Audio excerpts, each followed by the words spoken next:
Hello again. As somebody who often skates pretty close to the edge of what is acceptable on social media, I was interested to see that somebody has received a suspended prison sentence for comparing people to serial killers Fred and Rose West and calling a television presenter a bike nonce and joking that he shouldn't be cycling near primary schools. Neither of these things seem to me all that terrible, and I've certainly myself been compared to Fred and Rose West without feeling the need to call the police. Nor would I do so if it was suggested that I was a paedophile, although of course I might block the person making such tacky jokes from my channel, or perhaps even reprove them publicly. To my mind, this is all part of the rough and tumble one expects on the internet, especially when you're on social media sites such as X, Facebook, or YouTube. I may be irritated to be compared to Fred West, but it hardly seems to me be something for which a man should face prison. I noticed that the man who was described as a bike nonce is Jeremy Vine, who was, of course, the subject of a number of posts by Alex Belfield, which landed him in prison. I wonder what it is about Jeremy Vine which causes people to be so rude to him.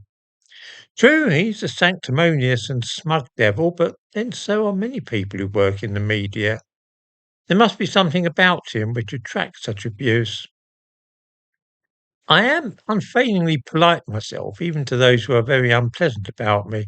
So I know a lot of folk do get wound up about rows on social media, and they sometimes get carried away.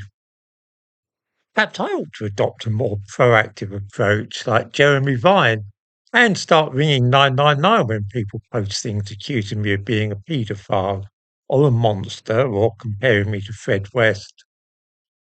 It might be amusing to see some of these annoying people who are constantly playing that game ending up in court.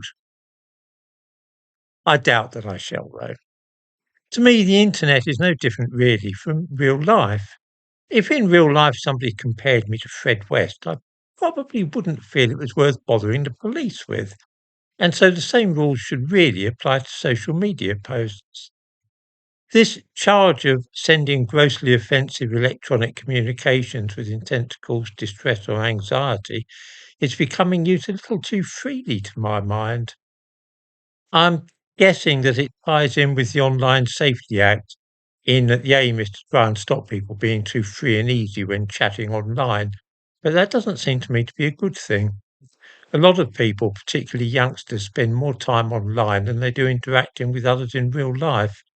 It'd be a bit much if their joking around and banter ended up with their getting a criminal record.